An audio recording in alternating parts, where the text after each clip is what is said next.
Regardez, je vais vous lire aujourd'hui 3 passages bibliques. Et le premier passage, c'est dans 1 Corinthiens, au chapitre 5, à partir du premier verset jusqu'au verset 5. Lisons. Écoutez attentivement et vous comprendrez pourquoi je fais cette lecture. 1 Corinthiens, chapitre 5, versets 1 à 5. Je lis dans la version Thompson, Louis II.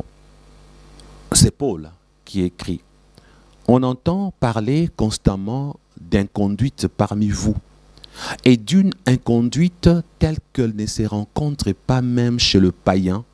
C'est au point que l'un de vous a la femme de son père. Rien que par ces premiers versets, Paul a entendu des choses horribles au milieu des chrétiens qui habitaient Corinthe. Et la lettre a été écrite à l'église de Corinthe, donc aux Corinthiens. Donc vous remarquez ici que parmi ces hommes-là qui se disaient chrétiens, non, même pas qui se disaient, qui étaient chrétiens, parce que Paul reconnaît qu'ils sont enfants de Dieu. Paul affirme, oui, que parmi vous, nous entendons des choses graves, une inconduite au point que l'un de vous a la femme de son père. Tu sors, tu couches avec la femme de ton père. Et au verset 2, et vous êtes enflés d'orgueil, et vous n'avez pas plutôt pris le deuil afin que celui qui a commis cet acte soit ôté du milieu de vous.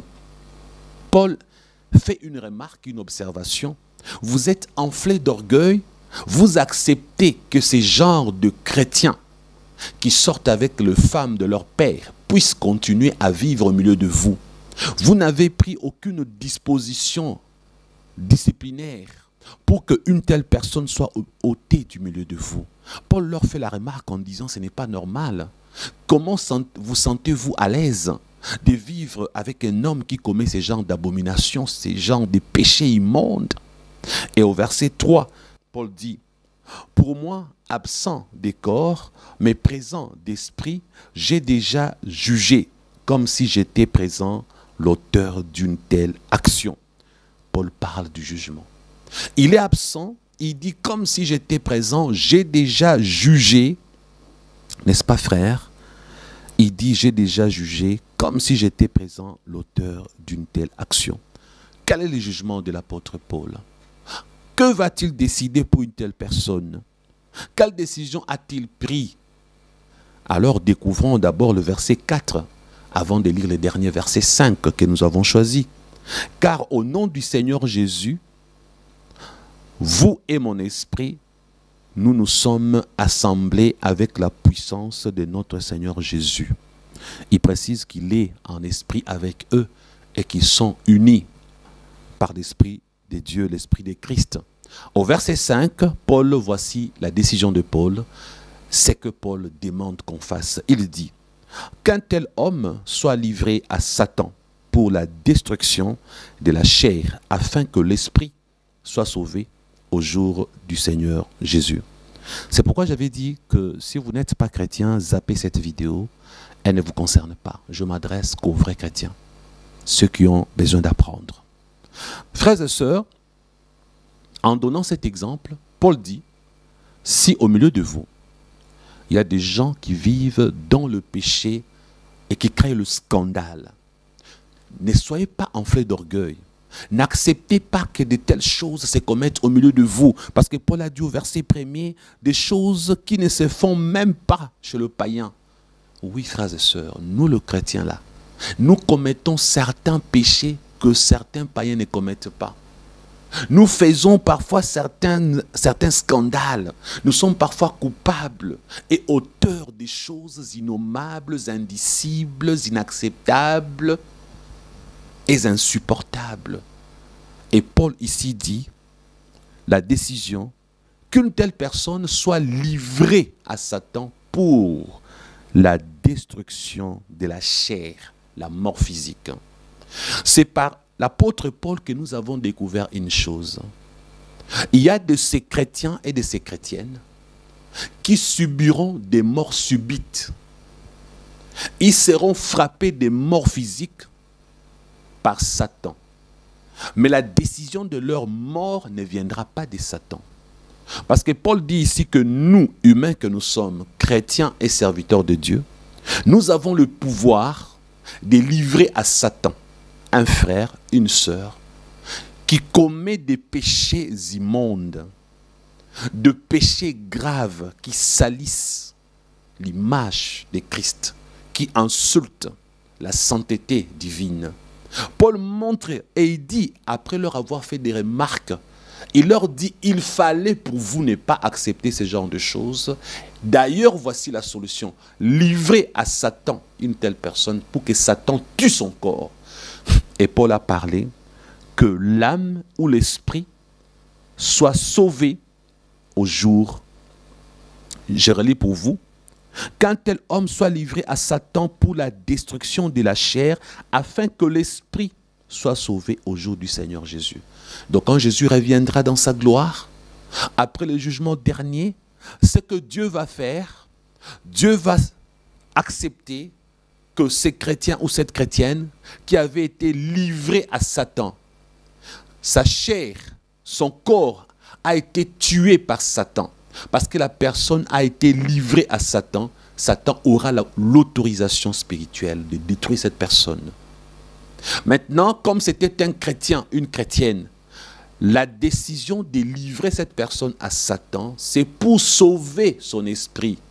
C'est pour que la personne, après sa mort, n'aille pas en enfer. C'est pour dire que, comme elle vient de commencer dans ces genres de péchés, comme la personne est encore sauvable, si je peux le dire, n'attendons pas à ce que la personne s'enfonce. Livrons-le à Satan. Livrons-la à Satan. Et regardez ce qui se passe. Lorsque un vrai chrétien qui a commencé à pécher, à sortir avec la femme de son père, à coucher avec le chien, le chat, un chrétien commence à faire des péchés graves. Si vous le laissez comme ça, le diable va les supprimer à un moment inattendu pour faire d'une pierre deux coups.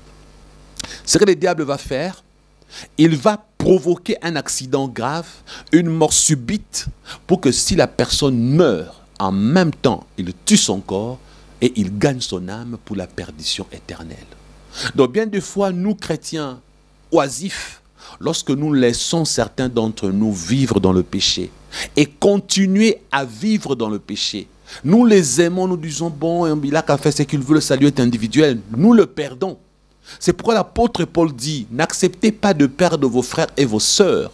Quand vous trouvez que quelqu'un commence à se perdre, sauvez son esprit en les livrant à Satan pour que Satan détruise sa chair. Si je vous l'ai dit aujourd'hui, c'est parce que plusieurs fois, j'ai vu mes amis serviteurs de Dieu mourir des morts vraiment subites, des morts qui m'ont fait mal. J'ai vu des chrétiens que j'aimais, des personnes avec lesquelles j'étais attaché s'en aller. Et j'ai demandé à Dieu, mais qu'est-ce qui se passe?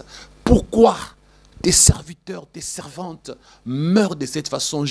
J'avais un cœur brisé, je pleurais, je me sentais mal. C'est alors que le Seigneur m'a donné cette réalité biblique par l'apôtre Paul.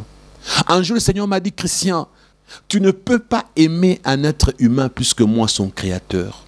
Tu ne peux pas aimer un homme et une femme plus que moi, son créateur. J'aime ces gens plus que toi. La douleur que tu ressens après leur mort physique doit être adoucie par la bonne nouvelle que Paul t'annonce. Il y a de ces personnes-là, si vous n'acceptez pas que ces personnes soient frappées de mort physique par Satan, leur esprit sera perdu parce qu'ils mourront dans le péché. Si Satan décide de tuer quelqu'un, Satan ne décidera que le jour où tu pèches, tu n'as pas le temps de te convertir, de te repentir, il te tue dans l'état du péché pour que tu sois perdu. Mais lorsqu'une personne est livrée à Satan par des serviteurs de Dieu, lorsqu'une personne est livrée à Satan par le chrétien, dans leur prière, ils demandent à Dieu que cette personne soit sauvée, mais que son corps soit livré à Satan pour que la vie terrestre lui soit ôtée. Alors qu'est-ce que Dieu va faire? Dieu va s'arranger à ce que, lorsque Satan va détruire cette personne physiquement, lorsque les sorciers vont manger cette personne par le fétiche, ils vont faire leurs choses pour tuer cette personne, Lorsqu'un assassin va l'assassiner, bref, peu importe les types de morts que la personne offert, comment on appelle ça, livrée à Satan va subir, Dieu va s'arranger pour que cette personne ne décède pas dans le péché. Dieu va s'arranger pour que la personne ait le temps avant d'expirer, avant de rendre l'âme. Dieu va s'arranger pour que la personne se souvienne, oui, tu es chrétien, tu es en train de mourir, et si tu meurs dans le péché, tu es perdu. Alors la personne va se rendre compte que il ou elle va se repentir, mais la personne se rendra compte que la repentance ne va pas lui offrir la grâce de continuer à vivre sur terre. La personne se rendra compte que malgré qu'il va ou qu'elle va demander pardon à Dieu, mais face à face avec un assassin, pan, une balle dans la tête. Les sorciers l'ont mangé, on ne va pas ressusciter cette personne. Et ils ont fait des incantations là-bas, Dieu permettra que tu sois tué. Lorsque tu demandes pardon, tu meurs tué par Satan, mais Dieu va sauver ton esprit. C'est ainsi que j'aimerais vous dire, Église de Dieu, Église de Dieu, enfants de Dieu, frères et sœurs, si Paul nous dit que nous les humains, nous avons le pouvoir de livrer certaines personnes à Satan, pour que Satan tue leur corps, pour que Satan leur donne la mort physique, afin de sauver leur esprit. Alors, la question que je vous pose, ne pensez-vous pas que les créateurs de nous, parlons un français aussi bête, notre créateur qui nous donne cette possibilité d'offrir les autres à Satan pour le sauver, lui-même, que peut-il faire? C'est pour vous dire que Dieu, plusieurs fois, il lui est arrivé de dire à Satan, mon enfant là, toujours le péché, toujours la compromission. S'il continue comme ça, il va aller en enfer. Hé, Satan, je te le livre. Fais de cet homme ce que tu veux par rapport à son corps. Donc il y a des chrétiens qui nous ont quittés subitement par des morts physiques. Vous regardez le contexte de leur mort, vous vous dites, il a été tué par les sorciers. Elle a été mangée par les sorcières. Ça, c'est une mort subite, satanique. Ça, ce n'est pas une mort naturelle, oui. Il y a des hommes de Dieu qui ont goûté à la mort, qui ont expérimenté la mort, qui sont morts assassinés, livrés à Satan par Dieu lui-même. Il y a des enfants de Dieu qui meurent mangés par les sorciers. Les sorciers ne mangeront que le corps physique, la chair. C'est pourquoi Paul parle de la chair. La chair est tuée et sera mangée, oui. Il y a de ces chrétiens et de ces chrétiennes qui seront mangés par les sorciers, mais leur esprit sera sauvé. Donc, c'est pourquoi la Bible dit, ne craignez pas celui qui peut tuer le corps, mais craignez celui qui peut tuer et le corps et l'âme, c'est Dieu. C'est lui qui décide que tu sois perdu, c'est Dieu, parce que c'est Dieu qui refuse l'accès au paradis à ceux qui vivent dans le péché et à ceux qui servent Satan. C'est Dieu qui bannit. C'est Dieu qui enlève le nom de certaines personnes dans le livre de vie pour que ces personnes soient condamnées à la perdition. Ce n'est pas Satan. Satan profite du rejet de Dieu pour récupérer ceux-là que Dieu a laissé tomber. C'est ainsi que ceux qui iront en enfer iront subir le sort de Satan parce que Dieu les a bannis, Dieu les a rejetés, Dieu les a confiés à Satan et ils deviennent enfants du diable, comme dit en Jean chapitre 3, versets 8 à 10. Donc mes amis, vous qui m'écoutez en ces moments, frères et sœurs, même moi qui vous parle, si Dieu à un moment trouve que Christian ne décide pas de combattre le péché, tout le temps, il est toujours là dans ces péchés-là. Tu es toujours là, masturbation, tu n'abandonnes jamais. Fornication, tu n'abandonnes jamais.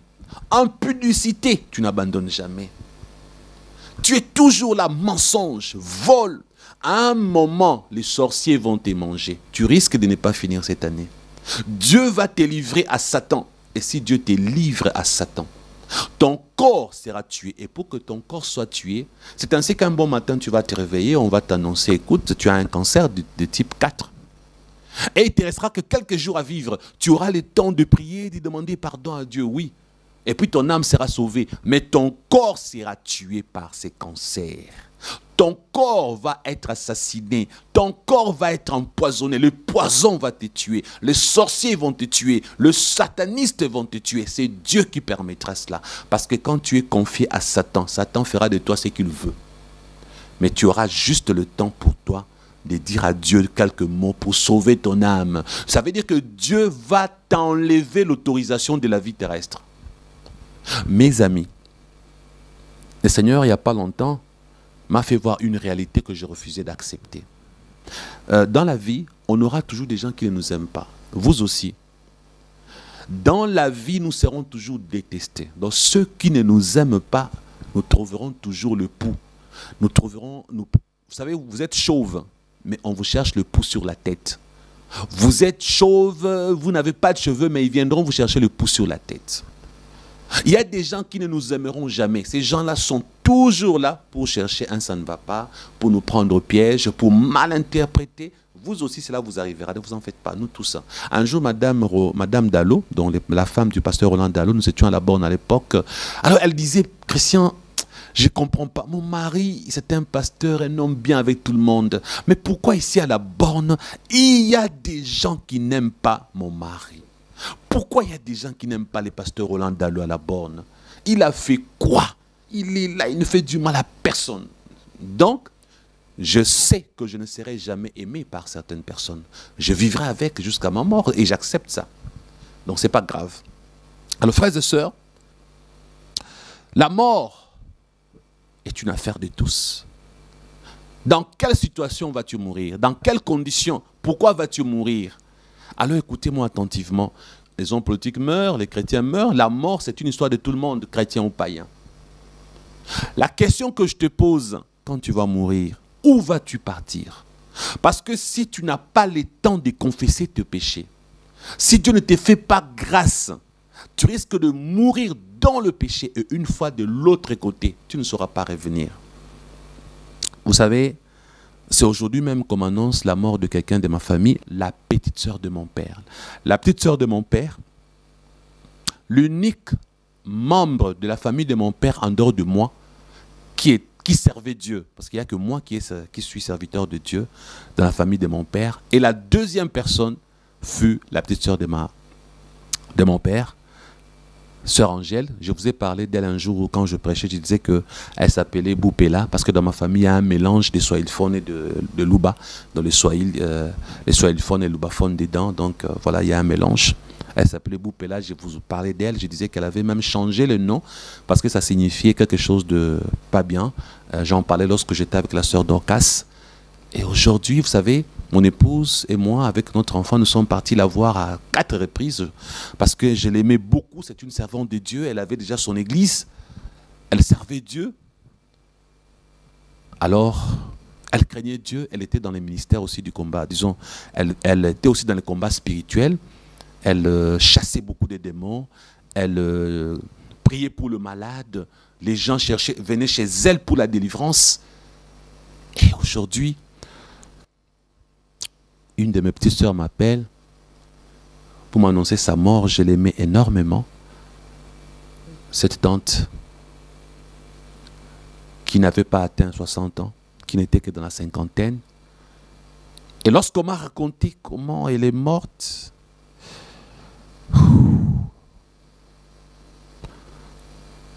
avec tout ce que je connais de Satan, les sacrifices, les réunions sataniques, les satanistes en réunion, avec leur miroir magique, un couteau à la main pour pointer. Ils font des invocations, il y a un grand miroir là. Ils invoquent, et puis tu apparais sur leur miroir, ils ont un couteau, ils pointent. Et puis ils décident la date, l'heure, les types de morts. Je connais toutes ces choses, comment ils font. Ceux qui sont dans le vaudou, ils font mieux. Ils peuvent ramasser là où tu as piétiné, les sables de tes pieds là où tu as piétiné. Ils peuvent prendre un bout de ton habit, tes cheveux, tes ongles, ta salive, je ne sais quoi d'autre. Tu vas dire, mais comment ils vont faire ça? Ils savent comment ils font. Alors, ils peuvent prendre une poupée, ils font des invocations, tu deviens la poupée. Ils te pointent dessus. Bref, Satan fait tellement de choses pour donner la mort subite. Et comme je connais ces choses, la mort de ma tante, c'est une mort orchestrée par Satan. Donc, si Dieu me donne le courage, je vous raconterai les détails un autre jour. Je dis, mais Seigneur, elle t'est servée. Non, mais elle t'est servée, Seigneur. Elle s'est occupée de beaucoup de cas. Elle a chassé beaucoup de démons. Tu l'as utilisée pour délivrer. Elle est morte sans être malade. À peine elle se réveille. Un matin, je ne me sens pas bien. Bon, l'hôpital, c'est quoi? Bon, un peu de malaria. Vous savez, en Afrique, tout le monde a la malaria. Même celui qui fait le sport, qui joue le football, là, en train de courir, il a la malaria. On peut avoir 2+, on n'a pas de symptômes. On peut avoir 1+. On vit, même quand c'est négatif, on te dit, on te donne quand même le traitement. En Afrique aujourd'hui, l'absence de malaria dans l'examen du microscope, cela ne veut pas dire que tu n'as pas la malaria. Même tel que je suis là, si je ne vais pas faire l'examen, on me dira que j'ai le palou, la malaria. Et puis quand sa fille me raconte, grand frère, vous savez, ça me fait très mal, excusez-moi. C'est d'ailleurs à cause de ça que j'ai décidé de faire cet enregistrement, pour pouvoir vous aider. Parce que vous aussi, vous allez mourir un jour. Moi aussi, j'ai mouru un jour. Parce que la mort, c'est pour tout le monde. J'ai voulu vous édifier parce que je pleurais ma tante. J'ai dit, Seigneur, tu as permis qu'elle s'en aille. J'ai commencé à me poser la question. Peut-être que dans la vie privée, elle vivait dans un péché que Dieu connaissait. Alors Dieu a dit à Satan, écoute, prends-la. Comme Paul a dit ici. Peut-être que Dieu l'a livré à Satan. J'ai dit, mais Seigneur, il fallait que tu me le dises. J'aurais dû me préparer. J'ai tellement mal dans mon cœur de la perdre, cette servante de Dieu, je vous assure. J'ai dit, mais dans la famille de mon père, il y a des satanistes. Dans la famille de mon père, il y a des gens de mauvaise vie. Ils vivent dans le péché. Pourquoi ce n'est pas l'un d'eux qui part? C'est ma tante servante de Dieu. Alors j'ai compris. Peut-être aussi que elle ne vivait pas dans un péché qui a énervé Dieu. Dieu ne l'a pas livré à Satan. Dieu lui-même a dit, bon, écoutez, c'est ton temps, viens. Parce que moi-même, je vous ai dit plusieurs fois que j'ai dit à Dieu, ne permets pas que je meure à l'hôpital. J'ai tellement souffert. Je suis là, je ne tiens plus debout, je suis devenu un légume, avec des respirateurs partout, avec des sondes. On essaie de m'intuber. J'aime pas qu'on m'intube. Seigneur, ne permet pas que je meure dans l'eau, accident par le feu. Je sais que Satan a ce genre de projets contre moi, bon, parce que Satan, je ne lui appartiens pas de toutes les façons. Ce n'est pas lui qui décide. J'ai dit à Dieu, je t'appartiens. Alors j'ai dit à Dieu, ma préférence, parce que tu as dit, tout ce que vous me demanderez en mon nom, demandez au Père en mon nom, vous recevrez. J'ai dit au Père Céleste, au nom de Jésus, prends-moi dans mon sommeil. Ça, c'est une mort subite. Donc, à vrai dire, le pasteur Christian a demandé à Dieu une mort subite. Parce que j'ai dit à Dieu, je dors, tu me prends dans mon sommeil. Offre-moi ces cadeaux. Et puis j'ai dit à Dieu, ne me prends pas malade, vieilli, comme les autres, à me vieillir, fatigué, malade, ne tenant plus debout. J'ai dit à Dieu, prends-moi quand tu veux. Mais prends-moi avec la force physique. Prends-moi dans mon sommeil. Alors j'ai dit à ma femme, le jour où Dieu me prendra, je dors, je ne me réveille plus. Heureusement que vous êtes déjà au courant, donc si pareille chose arrive, vous vous souviendrez que je vous en avais parlé. J'ai dit à ma femme, si vous m'amenez à la morgue, après la morgue, directement l'enterrement. Ne mettez pas mon corps quelque part pour que les gens viennent rendre hommage au pasteur Christian. Et surtout, ne m'amenez pas de fleurs. J'en ai pas besoin. Si vous avez des fleurs à me donner, donnez-moi maintenant que je suis vivant. Envoyez-moi vos fleurs. Si Dieu me prend, je n'ai pas besoin de vos bouquets de fleurs. Si vous voulez faire quelque chose pour moi, après mon départ, faites quelque chose pour ma femme et mon enfant. C'est tout. Vous voulez donner de l'argent, envoyez à ma fille, envoyez à ma femme, votre mari est mort, nous vous soutenons, nous vous envoyons un peu d'argent. Il n'avait pas voulu qu'on lui offre des fleurs, alors nous envoyons l'argent, des fleurs, prenez, ça va vous aider. Ça, vous pouvez le faire. Mais le fleur, je n'en ai pas besoin. Et une chose, ne dites pas surtout que son âme repose en paix. Parce que vous savez, aujourd'hui, quand quelqu'un meurt dans le péché, J'entends toujours dire que son âme repose en paix. Désolé. Pour ceux qui meurent dans le péché et celles qui meurent dans le péché, leurs âmes ne reposent jamais en paix. Ceux qui meurent et celles qui meurent dans le péché, ils sont tourmentés dans le séjour de mort. Ils ne sont pas en paix. Ce n'est pas parce que vous dites, vous leur souhaitez que leurs âmes reposent en paix, que leurs âmes reposeront en paix. C'est vraiment de la moquerie. Et moi, personnellement, si Dieu me prend, d'ailleurs de mon vivant, je suis déjà en paix. Même si physiquement je souffre, je suis toujours en paix. Malade, toujours en paix. Manquant l'argent, toujours en paix. Attaqué, acculé par Satan, toujours en paix. Parce que Christ a dit, je vous offre ma paix, pas comme le monde donne. Christ m'a donné sa paix, je vis dans la paix de Christ. Donc mon âme en ce moment est là dans la paix. Alors si Dieu me prend, ne dites pas que mon âme repose en paix. Elle a toujours été en paix, elle se repose toujours en paix depuis longtemps. Alors, ces souhaits-là, j'en ai pas besoin. Je suis déjà en paix. Réservez ces genres de souhaits pour ceux que vous voulez consoler, que leurs membres de famille pensent que quand vous dites que son âme repose en paix, réellement qu'il va reposer en paix. Et ensuite, j'ai dit à ma femme, les cercueils, mais attendez, ça c'est de la poussière. Je suis poussière, je retournerai à la poussière. Ce qui est le plus important, c'est pas ça. Ça va, hein, ça va moisir, ça va pourrir. Pourquoi un beau cercueil? Pourquoi luxe? Comme Pasteur Vernon avait demandé, faites ça aussi pour moi. Bois de coffrage, de bois simple, vous tapez avec des clous, vous mettez dedans. Et donc, de la morgue à l'enterrement. Parce que si j'ai dit ne m'amenez pas à la morgue, ma femme va se fâcher, mais pourquoi tu veux qu'on t'enterre le même jour, tu n'es pas musulman? Ok, mettez à la morgue, faites ce que vous voulez, enlevez les viscères, parce que vous savez quand les gens meurent, on tourne là-bas, on enlève le cœur, on enlève les viscères, on enlève tout. Vous qui n'avez jamais su commencer à y penser déjà, quand vous allez mourir là, votre corps là, on va faire avec votre corps beaucoup de choses que vous ne comprenez pas, que vous ne savez pas, on va couper comme ça, on va tout enlever à l'intérieur, et puis on va vous embaumer, on va mettre des trucs. Vous voyez, le corps humain. Maintenant, là, on sait. Vous vous pavanez avec votre beauté, ma soeur. Vous marchez comme un paon. Vous séduisez les hommes. Vous couchez avec tout le monde. Messieurs, tu es orgueilleux. Tu es impudique. Tout le monde pêche. Tout le monde fait ce qu'il veut.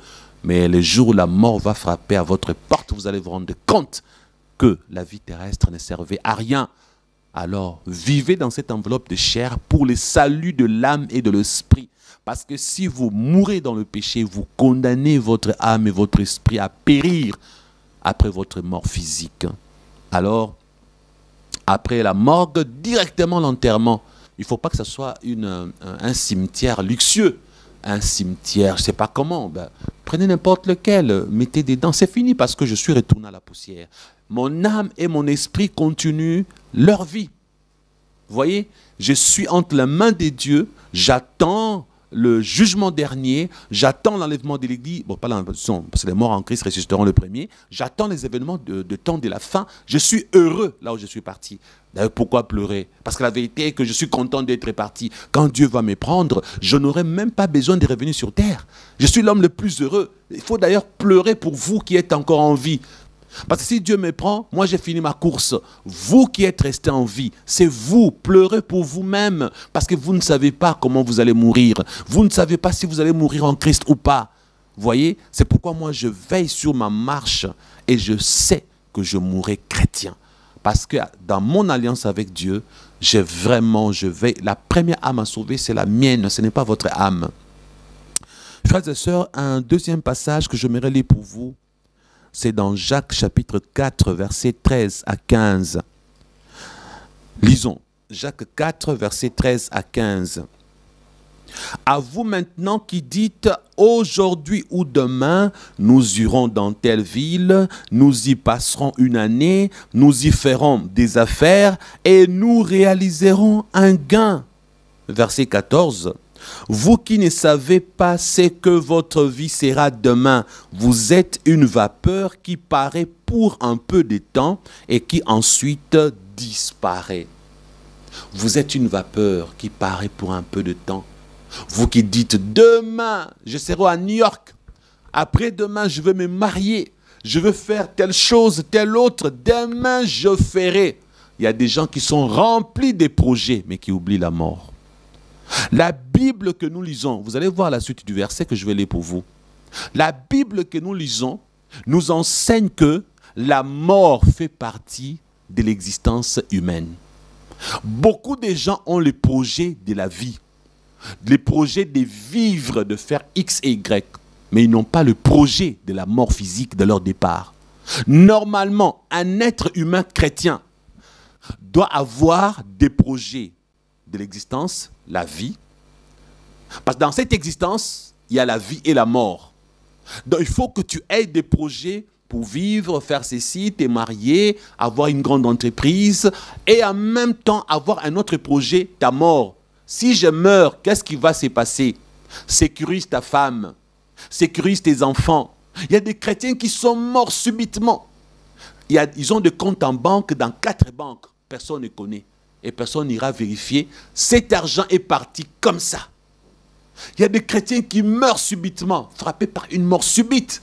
L'héritage, les enfants qui sont petits n'auront pas leur succession parce que les oncles, les tantes, ça c'est en Afrique surtout, viendront tout prendre.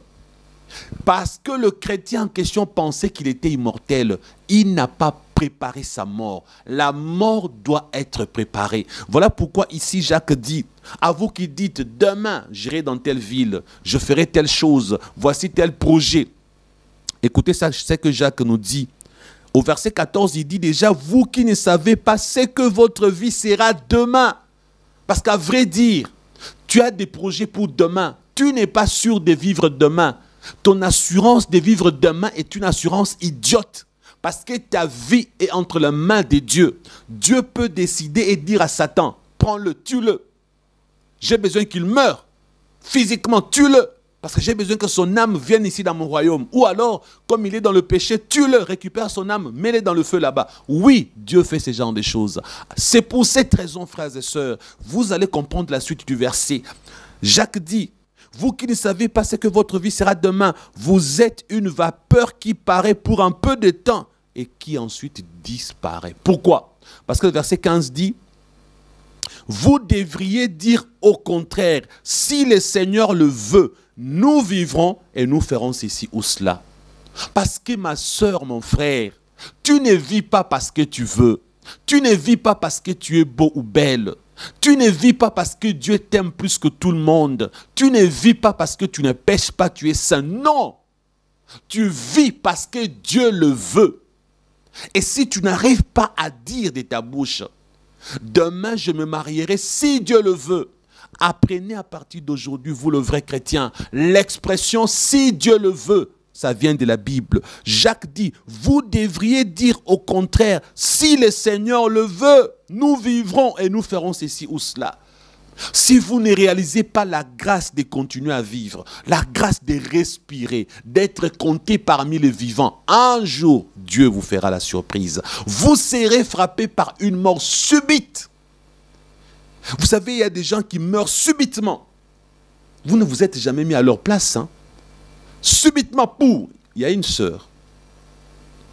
Bon, je l'appelle sœur, mettons disons une fille, une jeune fille. Elle était là, ici au Congo, à Delvaux. Vous qui connaissez Delvaux. Pas loin de Peloustor. Je donne les détails pour les Congolais. Ils connaissent cet accident. Cette fille était là avec ses écouteurs, bien enfoncés dans les oreilles. Son téléphone, les écouteurs bien enfoncés. Avec la musique vous savez, la musique païenne, quoi.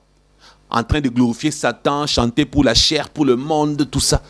Il y a une Jeep qui venait à vive allure, qui a voulu dépasser une petite voiture qu'on appelle Quête chez nous. Et cette Jeep a percuté la petite voiture qui est partie là-bas. Et il y a eu des motards, les gens se sont cassés les jambes. Et cette Jeep a décidé le chauffeur, parce que quand il a cogné la petite voiture, en face de lui, il y avait une remorque stationnée. Le chauffeur s'est dit, si je fonce sur la remorque derrière, je vais m'écrabouiller, ce sera ma mort. Or, à côté, il y avait le bord de la route. Et il y avait une jeune fille, la jeune fille dont je vous parle, avec ses écouteurs en train de... la musique du monde là. Et il préfère préserver sa vie, n'est pas foncé en dessous de la remorque, mais par contre ramasser la jeune fille qui marchait parce que il venait derrière la jeune fille lui tournait le dos. Les gens qui assistaient à la scène, parce qu'à côté il y avait un magasin, je connais bien ces magasins, je partais parfois là-bas au pressing pour mes habits, alors c'était, vous voyez, vitré, baie vitrée terrible. Et la jeune fille, tout le monde a vu la Jeep en train de venir. Et tout le monde criait, attention, attention derrière toi, attention derrière toi, attention. Il y a eu au moins, je pèse bien le mot, plus d'1 minute. Presque 2 minutes, parce que la Jeep venait à distance. Donc elle venait à vive allure, mais il y avait encore une grande distance entre là où était la jeune fille et là où d'où la Jeep venait. Les gens criaient à peu près 1 minute, je pense et demie, je ne sais plus. Fais attention derrière toi. Alors elle était là, elle regarde les gens en train de parler, comme elle n'entendait rien à cause de la musique là. Comme elle n'entendait rien, elle se disait, mais ce n'est pas à moi que ces gens sont en train de parler, ce n'est pas à moi, peut-être c'est à quelqu'un d'autre. Alors elle a continué. Les gens criaient, personne ne pouvait venir l'aider parce que si vous venez vers elle pour l'aider, vous serez tamponné au même moment qu'elle. Alors les gens se sont contentés de rester à distance et de crier, fais attention. Elle n'a rien entendu. La Jeep est venue derrière elle. Boum! La Jeep l'a ramassée. Vous savez, quand la Jeep la ramasse comme ça, pan! Elle est montée, elle est descendue où? Dans la baie vitrée. Alors là, à l'intérieur de la baie vitrée, le verre se sont cassés et puis un verre lui a sectionné. Et la gorge ouverte, elle a saigné, elle est tombée. Elle s'est réveillée le matin avec beaucoup de projets. Mais vous, chrétiens, si c'est une musique du monde qu'elle écoutait là, bon, pas si, parce que vous savez, son téléphone, tout le monde est venu récupérer son téléphone avec ses effets, on a écouté la musique qu'elle écoutait. Mais la question que je vous pose, quelqu'un qui écoute par exemple la musique du monde avant sa mort, où part-elle après sa mort? Il n'y a pas de dessin. Il n'y a pas de dessin. La musique du monde, c'est l'inspiration du diable avec tout le fétiche, ces gens qui vont dans le loger, avec les démons qui accompagnent cette musique. Après ta mort, tu te retrouves perdu à jamais. Mais c'est une créature de Dieu. Frères et sœurs, elle s'est réveillée le matin avec beaucoup de projets et elle avait droit à la vie. Le chrétien mérite la vie. Le païen mérite aussi la vie. Personne ne mérite la mort. Tout le monde a droit à la vie. Mais regardez, à la seconde, si elle pouvait se retourner, elle pouvait sauver sa vie. Alors si c'était les satanistes qui ont écrit les scénarios de sa mort, alors ils ont prévu qu'elle joue de la musique, qu'elle enfonce profond les écouteurs pour que la Jeep ne la rate pas. Parce que ce scénario est souvent bien détaillé dans le monde de Satan lorsqu'on fait les sacrifices. Et si c'est Dieu qui a autorisé, alors cette sœur est morte dans le péché. De toute façon, parce que même le païen, quand il meurt, c'est Dieu qui permet. Satan n'a créé personne. Même quand Satan tue le païen, c'est toujours sur la voie de ce qu'on appelle la volonté permissive de Dieu. Donc, Satan tue cette sœur, elle meurt dans le péché. Elle va où? Elle avait le projet le matin. Peut-être à son petit ami, il avait rendez-vous demain. Je vous ai raconté un jour cette histoire. Il y avait un homme qui sortait avec une sœur qui chantait à la chorale à l'église. Tout le monde savait qu'elle était spirituelle, elle était sainte. Tout le monde savait. Alors, mettons que c'est aujourd'hui. Aujourd'hui, elle couche avec son petit ami, toujours de l'église aussi. Ils couchent ensemble parce que c'est comme ça qu'ils vivaient. Ils font le sexe, ils font leur péché. Et puis à son retour à la maison, accident, elle meurt. Quand tout le monde a appris, demain à l'église, les jours de l'enterrement, le pasteur arrive, le pasteur qui prêche, bien-aimés frères et sœurs, vous savez, vous connaissez notre sœur, comment elle craignait Dieu, elle chantait à l'église, elle adorait, elle faisait la gloire de Dieu, ne vous inquiétez pas, elle est partie au ciel, tout ça, elle aime Dieu, patati et patata. Les messieurs qui couchaient avec elle a fait seulement comme ça. Lui, il savait qu'elle venait. Comment nous avons connu l'histoire? Parce que c'est lui qui en a parlé. J'ai couché avec elle quelques heures avant son accident mortel. C'était une vie courante. Il le faisait beaucoup. Maintenant, le frère qui est resté, lui, se répand. Il n'a pas voulu un jour mourir dans le péché. Il se répand en dévoilant la vie de la sœur. Donc parfois les gens qui meurent, vous pensez qu'ils sont sauvés. C'est pourquoi j'ai toujours dit qu'il y aura 3 grandes surprises quand nous serons dans le royaume de Dieu. La première surprise sera ta joie. Une fois au ciel, tu dis, ah Jésus, merci, enfin je suis sur terre. Comme Paul avait dit, le mal que je ne veux pas, c'est ce que je fais. Le bien que j'aime là que je veux, c'est ce que je ne fais pas. Misérable que je suis, qui me délivrera? Tu vas dire, enfin Jésus, merci de m'avoir délivré. Enfin, tu m'as pris, enfin je suis sauvé. Ça, il y aura 3 grandes surprises. C'est la première merveilleuse surprise, ton propre salut. La deuxième surprise, une fois que tu es au ciel, bon, tu vas chercher ton pasteur, tu vas chercher ton ex-sataniste que tu croyais chrétien et serviteur de Dieu, tu vas chercher ta maman, ton enfant. Jésus t'annonce, celui-là n'était pas un vrai chrétien. Celle-là n'était pas une véritable servante de Dieu. Tu seras là, tu tiens la tête, mais Jésus ne me dit pas ça. C'est lui qui m'a parlé de Jésus. C'est lui qui m'a aidé à être converti. Il m'a montré la sainteté. Jésus va te dire, il ou elle n'était qu'un panneau indicateur. Il te montrait le chemin, mais lui-même n'arrivait jamais à destination. C'est ce que Jésus va te dire.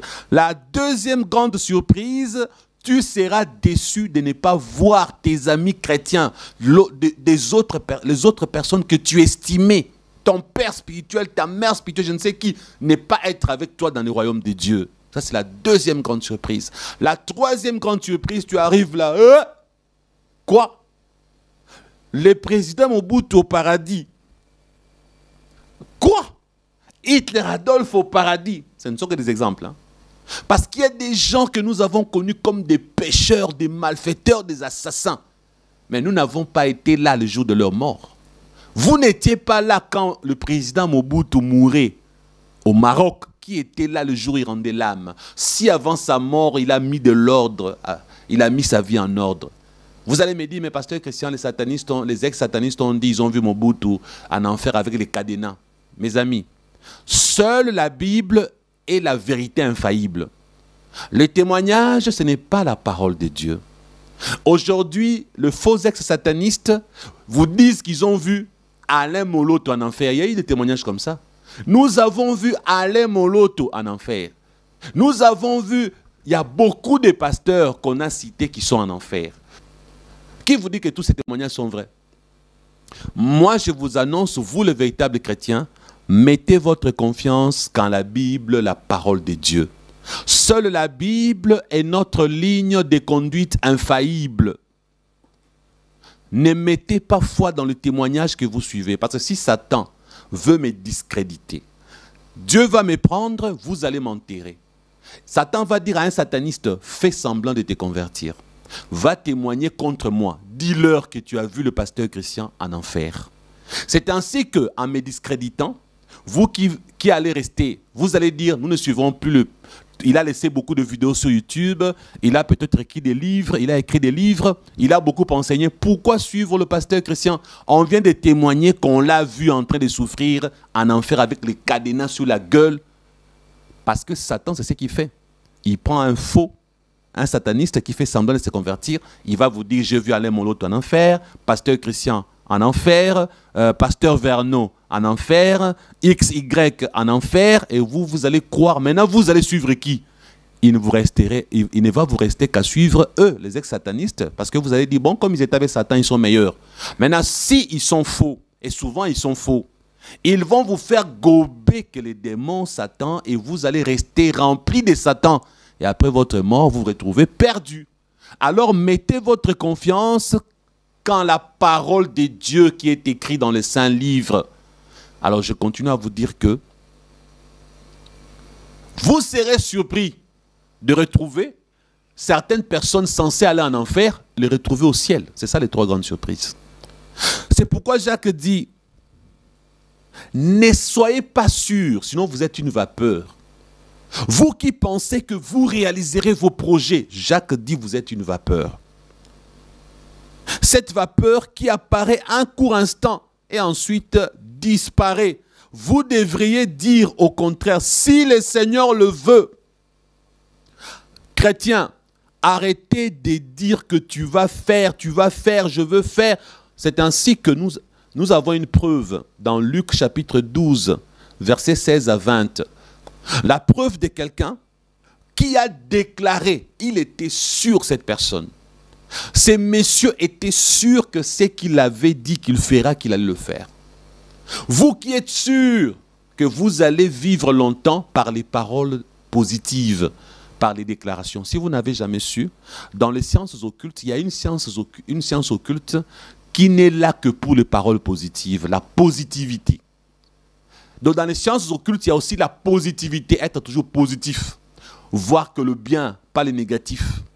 Déclarer. Et il y a beaucoup de ministères et beaucoup de pasteurs qui sont des satanistes, qui sont dans les sciences occultes de la pensée positive, de la positivité et des paroles mielleuses. Et vous pensez que toute belle parole est une bénédiction, c'est faux.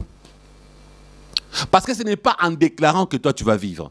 La vie et la mort sont au pouvoir de la langue. C'est dans quel contexte? Ce n'est pas dans le contexte de dominer Dieu, d'être au-dessus de Dieu. Parce que la vie et la mort qui sont au pouvoir de la langue, c'est en rapport avec l'ennemi qui n'a pas droit sur notre vie, sauf si nous-mêmes nous déclarons la mort, Satan va entrer. Parce que c'est une porte ouverte quand tu déclares la mort.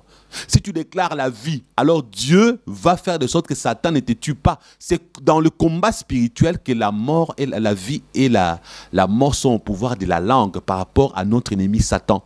Par rapport à Dieu lui-même, la mort et la vie ne sont pas au pouvoir de ta langue. Par rapport à Dieu lui-même, ta vie et ta mort ne sont pas au pouvoir de ta langue. C'est par rapport à Satan que ta vie et ta mort sont au pouvoir de ta langue. Maintenant, par rapport à Dieu, ta vie et ta mort sont au pouvoir de Dieu. Tu peux dire « je vivrai ». Si Dieu veut que tu meurs, tu vas mourir. Tu peux dire « je mourrai ». Si Dieu veut que tu vives, tu vas vivre. Élie a demandé la mort à Dieu. Dieu ne lui a pas donné la mort. Bien au contraire, Dieu l'a enlevé. Élie n'a jamais connu la mort. Moi, j'ai demandé la mort à Dieu plusieurs fois, mais regardez, je suis encore en vie. Vous voyez? Donc, nous allons découvrir dans Luc chapitre 12, versets 16 à 20, ce qui suit. Luc 12, 16 à 20, lisons. Et il leur dit une parabole. La terre d'un homme riche avait beaucoup rapporté. Il raisonnait en lui-même et disait, « Que ferai-je, car je n'ai pas de place pour amasser mes récoltes. Voici, dit-il, ce que je ferai. J'abattrai mes greniers, j'en bâtirai des plus grands. J'y amasserai tout mon blé et mes biens. Et je dirai à mon âme, tu as beaucoup de biens en réserve pour plusieurs années. Repose-toi, mange, bois et réjouis-toi. » Verset 20. Mais Dieu lui dit, « Insensé, cette nuit même, ton âme te sera redemandée. Et ce que tu as préparé, à qui cela sera-t-il? » Vous entendez, frères et sœurs? Cet homme riche est sûr qu'il met en réserve une sécurité sociale, sécurité financière. Vous qui avez beaucoup de villas au Congo, au Cameroun, Sénégal, France, tu as tellement investi en appartements là-bas au Canada, aux États-Unis, tu as une sécurité financière. Mais regardez, Paul Walker, millionnaire, est mort dans un accident de voiture, a laissé tous ses millions. Le monsieur qui a tourné Black Panther a laissé un grand héritage, des millions. Steve Jobs a laissé des milliards. Les jours où va mourir Bill Gates, Donald Trump, ils laisseront leurs milliards sur terre. Si Dieu le veut, a dit Jacques, la vie et la mort ne sont pas au pouvoir de ta langue face à Dieu. Ta vie et ta mort, c'est Dieu qui va décider. Et si Dieu décide la mort, tu mourras. Maintenant que je suis en train de vous parler, peut-être qu'il ne me reste que 24 heures à vivre. Peut-être qu'il me reste que 1 mois, 2 mois, 3 mois, 1 année. Alors j'ai dit à Dieu, si tu veux me prendre vite, il faut que j'enseigne, comme Delphine Simon me l'a dit, pasteur Christian, ne nous quitte pas avec tout ce que Dieu a mis en toi. J'aimerais accélérer. j'ai des révélations, des enseignements. Il faut que je fasse mon travail. Si Dieu me prend, au moins Dieu va dire, Christian, tu as fait un bon boulot. Donc c'est pour dire, frères et sœurs, vivons. Que chacun de nous accomplisse sa mission terrestre. Que chacun de nous accomplisse sa mission terrestre. Parce que le jour de ta mort, personne ne sait. Insensé, Dieu appelle insensé toute personne qui est sûre de ne pas mourir demain, de vivre longtemps. Tu es insensé. Ta mort et ta vie, ce n'est pas au pouvoir de ta langue face à Dieu. Ta mort et ta vie, c'est entre les mains de Dieu. Les 3 passages que je vous ai lus. Vous avez découvert que votre vie ne dépend que de Dieu. Où allez-vous partir après la mort?